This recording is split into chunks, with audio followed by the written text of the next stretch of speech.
தாவேகாவை மண்ணை கவ்வ வைப்பேன். அண்ணாமலை பாணியை கையில் எடுத்த மு.க. ஸ்டாலின். உதயநிதிக்கு கொடுத்த அதிரடி அசைன்மெண்ட். தமிழ்நாடு முழுக்க தயாராகும் உடன்பிறப்புகள். வணக்கம் நண்பர்களே.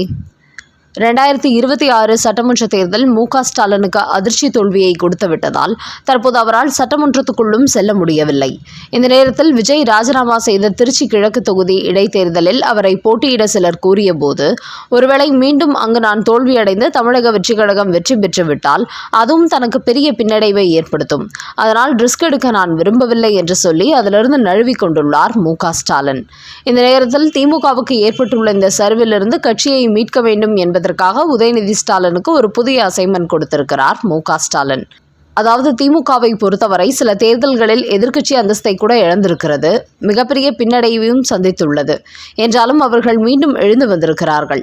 இந்த நிலையில் தற்போது திமுகவுக்கு ஏற்பட்டுள்ள இந்த சரிவை உடனே சரி கட்டிவிட வேண்டும் என்பதற்கான முயற்சிகளில் ஈடுபட்டு வரும் மு.க. ஸ்டாலின் தற்போது தனது மகன் உதயநிதியை தமிழ்நாடு முழுக்க ஒரு நடைப்பயணம் செல்லுமாறு உத்தரவு போட்டிருக்கிறார். ஏற்கனவே 2026 சட்டமன்ற தேர்தலுக்கு முன்பு அவரை தமிழ்நாடு முழுக்க நடைப்பயணம் செல்லுமாறு மு.க. ஸ்டாலின் அறிவுறுத்தியிருந்தார். ஆனால் உதயநிதி அப்போது அதை செய்ய மறுத்துவிட்டார். ஆனால் தற்போது விஜய் வெற்றி பெற்று முதலமைச்சராகிவிட்டதால் திமுகவுக்கு எந்த அளவுக்கு மக்கள் மத்தியில் பின்னடைவு ஏற்பட்டிருக்கிறது என்பதை புரிந்து கொண்ட உதயநிதி தற்போது நடைப்பயணம் செல்ல தயாராகி கொண்டு வருகிறார். இப்படிதான் தமிழ்நாடு முழுக்க நடைப்பயணம் செல்வதன் மூலம் சோர்ந்து போயிருக்கும் கட்சியினரை உற்சாகப்படுத்துவது மட்டுமின்றி அடித்தட்டு மக்களை நேரில் சந்தித்து ஆதரவு கேட்பதற்கு திட்டமிட்டுள்ளார். அந்த வகையில் தற்போது கோடை வெயில் வறுத்தெடுப்பதால் வெயில் காலம் முடிந்ததும் உதயநிதியின் நடைப்பயணம் தொடங்க போகிறதாம். குறிப்பாக தமிழக பாஜகவின் அண்ணாமலைதான் மாநில தலைவராக இருந்தபோது என் மண் என் மக்கள் என்கிற நடைப்பயணம் சென்றார். அப்போது அவர் தமிழ்நாடு முழுக்க உள்ள 234 சட்டமன்ற தொகுதிகளுக்கும் சென்று தீவிர பிரச்சாரம் செய்தார். அப்படி அண்ணாமலை நடைப்பயணம் சென்றபோது அவருக்கு மக்கள் மத்தியில் மிகப்பெரிய வரவேற்பு கிடைத்தது. அதை அடிப்படையாக கொண்டு அவரது பாணியிலேயே அனைத்து சட்டமன்ற தொகுதிகளுக்கும் சென்று உதயநிதியை பிரச்சாரம் செய்ய மு.க. ஸ்டாலின் அறிவுறுத்தி இருப்பதோடு, கடந்த ஆட்சி காலத்தில் திமுக மக்களுக்கு செய்த அனைத்து நலத்திட்டங்களையும் ஒவ்வொரு கிராமங்களிலும் பட்டியல் போட்டு தெரிவிக்க வேண்டும் என்றும் உத்தரவு போட்டுள்ளாராம். அடுத்த செய்தி. பெண் நிறுவனத்தை குற்றம் சாட்டாதீர்கள். சபரீசன் வெளியிட்ட அறிக்கை. 2026 சட்டமன்ற தேர்தலில் திமுக கூட்டணி அமோக வெற்றி பெறும். கொளத்தூர் தொகுதியில் மு.க. ஸ்டாலின் 60,000 வாக்கு வித்தியாசத்தில் வெற்றி பெறுவார் என்றெல்லாம் சபரீசன் நடத்தும் பெண் நிறுவனம் சர்வே முடிவு வெளியிட்டிருந்தது. இப்படி மாதந்தோறும் அவர் பல சர்வே முடிவுகளை வெளியிட்டு வந்ததோடு திமுக வெற்றி பெறும் என்று சாதகமாக சொன்னதால் மு.க. ஸ்டாலின் மட்டுமின்றி திமுகவினர் அனைவருமே உற்சாகமாக இருந்தார்கள். ஆனால் தேர்தலில் திமுக அதிர்ச்சி தோல்வி அடைந்துவிட்டது.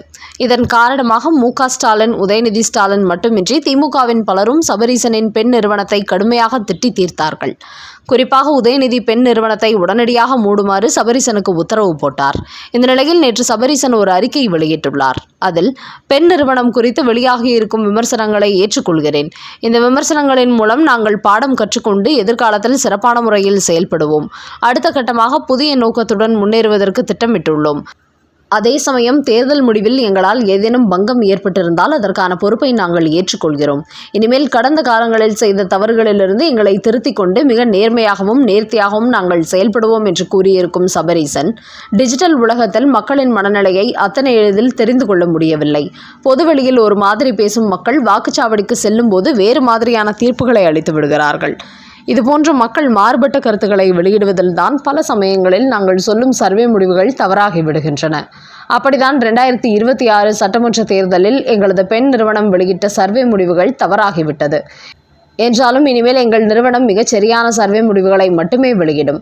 அதனால் எங்கள் நிறுவனத்தை திட்டமிட்டு விமர்சிப்பதை நிறுத்திக் கொள்ளுங்கள். எங்களை நாங்கள் திருத்திக் கொள்வதற்கு ஒரு வாய்ப்பு கொடுங்கள் என்று அந்த அறிக்கையில் கேட்டுக்கொண்டுள்ளார் மு.க. ஸ்டாலினின் மருமகன் சபரீசன். அடுத்த செய்தி. பிரச்சனையை பேசி தீர்த்து கொள்வோம். எஸ்.பி. வேலுமணி சி.வி. சண்முகத்துக்கு அழைப்பு விடுத்த எடப்பாடி. தாவேகாவுக்கு கொடுத்த ஆதரவு திரும்ப பெறப்படுகிறதா? நடந்து முடிந்த 2026 சட்டமன்ற தேர்தலில் விஜயின் தமிழக வெற்றிக் கழகம் 108 தொகுதிகளில் வெற்றி பெற்றதோடு திமுக கூட்டணியில் உள்ள 4 கட்சிகள் ஆதரவுடன் ஆட்சி அமைத்திருக்கிறது. அதோடு அதிமுகவை சேர்ந்த 25 எம்எல்ஏக்களுடன் நம்பிக்கையில்லா தீர்மானத்தின் போது விஜய்க்கு ஆதரவாக வாக்களித்தார்கள். இதையடுத்து அவர்களுக்கு அமைச்சர் பதவிகள் கொடுப்பதற்கு தயாரானார் விஜய். ஆனால் எடப்பாடி பழனிசாமி இந்த வாரத்தில் இடையில் புகுந்து செக் வைத்து விட்டார். குறிப்பாக தேசிய ஜனநாயக கூட்டணியில் இடம்பெற்று வெற்றி பெற்ற எம்எல்ஏக்கள் தமிழக வெற்றிக் கழகத்திற்கு ஆதரவு கொடுப்பதன் பின்னணியில் மிகப்பெரிய குதிரை பேரம் நடந்துள்ளது. அந்த அடிப்படையில் தான் ரகசிய டீல் போட்டு அவர்களை இழுத்திருக்கிறார் தாவேகா தலைவர் விஜய். அதனால் கட்சி தாவல் தடை சட்டத்தின் கீழ் ஒரு கட்சியில் வெற்றி பெற்று இன்னொரு கட்சிக்கு ஆதரவு கொடுக்கும் இதுபோன்ற எம்எல்ஏக்களின் பதவியை பறிக்க வேண்டும் என்று ஆளுநரிடத்தில் புகார் அளித்துள்ள எடப்பாடி பழனிசாமி அடுத்து நீதிமன்றத்திற்கும் செல்ல தயாராகிவிட்டார். இது தமிழக வெற்றிக் கழகத்திற்கு கடும் அதிர்ச்சியை கொடுத்துள்ளது. குறிப்பாக இந்த விவகாரத்தில் நீதிமன்றத்திற்கு சென்றதால் அந்த 25 எம்எல்ஏக்கள் பதவி பறிக்கப்பட்டுவிடும் நிலை ஏற்படும். அதனால் அதிமுக எம்எல்ஏக்களுக்கு இப்போது வரை விஜய் தரப்பு அமைச்சர் பதவி ஒதுக்காமல் தாமதம் செய்து வருகிறார்கள். தமிழக வெற்றிக் கழகத்திற்கு முழு அமைச்சரவையும் இதுவரை அவர்கள் வெளியிடாததன் காரணமும் இதுதான்.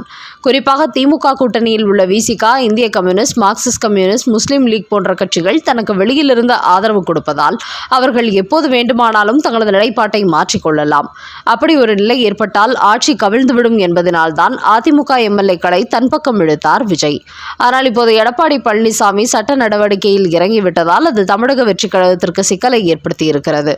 இப்படியான நிலையில் அதிமுகவிலிருந்து பிரிந்து சென்ற எஸ்பி வேலுமணி, சி.வி. சண்முகம் அணியினரிடத்தில் சமரசம் பேச தயாராகிவிட்டார் எடப்பாடி பழனிசாமி.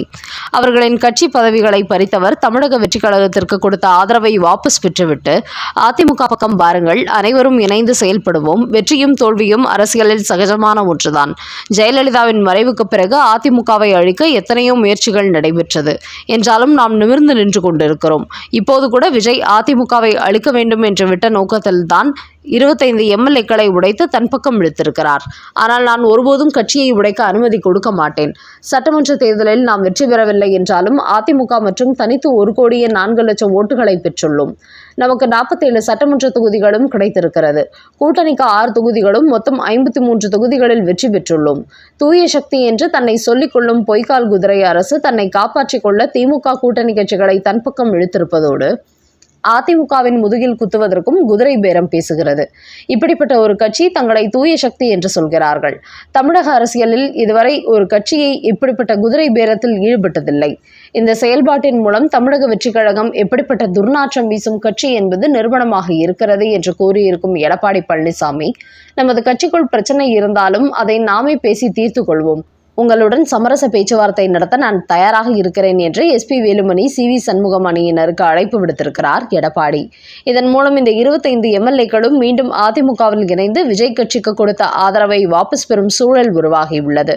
இதன் மூலம் விஜயின் தமிழக வெற்றிக் கழக அரசுக்கு நெருக்கடி அதிகரிக்கும் என்பது தெரிய வந்துள்ளது.